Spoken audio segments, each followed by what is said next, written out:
Hello everyone, I hear from films, and today we're going through a 2010 mystery thriller movie called Iron Door.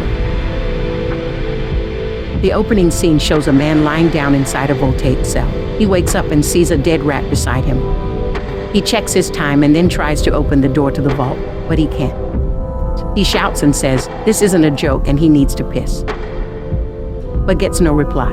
He then laments that he's going to lose his job if he doesn't get out. He tries to get a signal on his cell phone, but nothing comes through.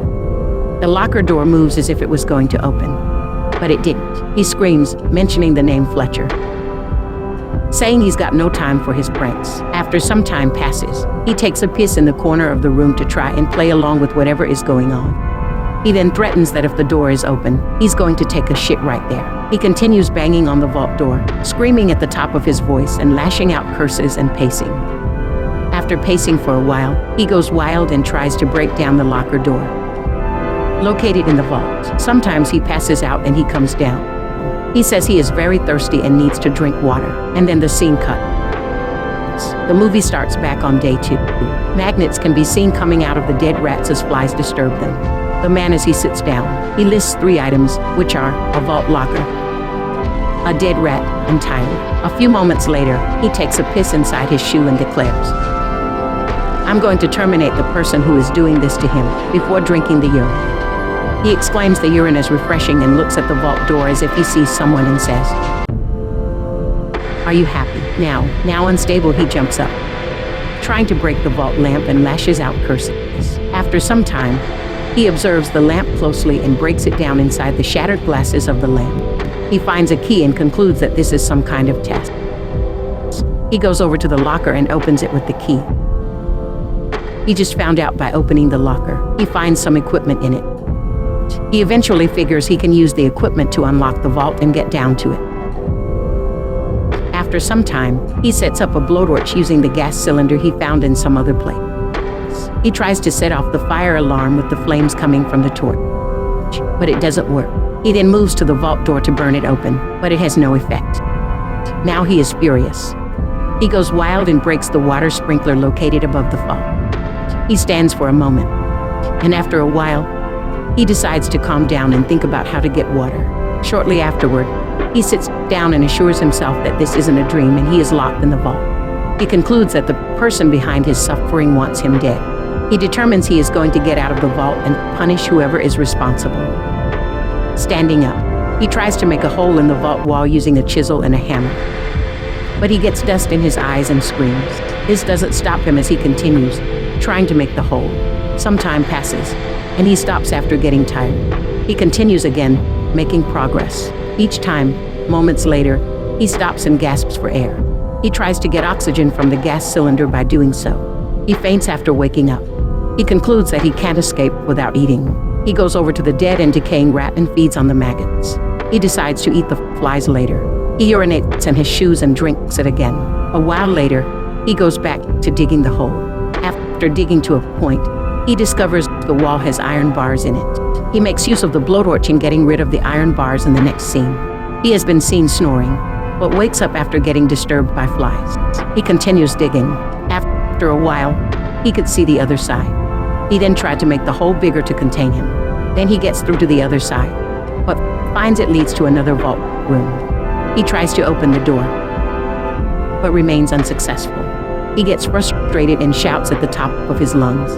Next, walking around the second vault room, he finds a coffin lying in one corner. He gets the chisel from the first vault room and opens it. He finds a woman confined within a coffin. She comes out and goes through the hole to the other vault room. She says some words in another language, which the man doesn't understand, which makes him frightened and confused. The woman walks around the room and sits down in a corner. On day 3, he is seen sleeping in the coffin. When the woman comes and wakes him, she gives him the chisel pointed out. They have to find a way out. He tells her to pick which side of the wall she thinks leads out. She makes her pick and he gets it. When he tells the woman to hold the chisel against the wall while he tries to hit it with the hammer, she gets scared and removes her hand. They exchange positions, and he tells her to hit the chisel with the hammer. She hit the chisel with the hammer, but couldn't get enough force on it to make a significant impact on the wall. After some time, he reminisces on how he got into the vault, trying to go back to the last thing he remembers, which was him inside a bar. He asks the woman a question, but she responds in a language that he does not understand. He doesn't understand. She tries to dig the hole again, but this time she injures herself. She moves to the other vault room, trying to take a piss on the floor. But he stops her. He tells her to urinate in his shoe so he can drink it. She does, and he thanks her. Then they both drink from the shoe. He then tries to eat the dead rat, but she stops him. After some time, she muttered some words, which were translated, letting us know she's from Africa. Just then, he tells her he knows some African songs and he is willing to sing them for her. He does this while trying to dig through the wall. She joins him in singing, and they both smile. As he digs, he hits his hands and screams. The woman helps him tie the wounded hand with her scarf.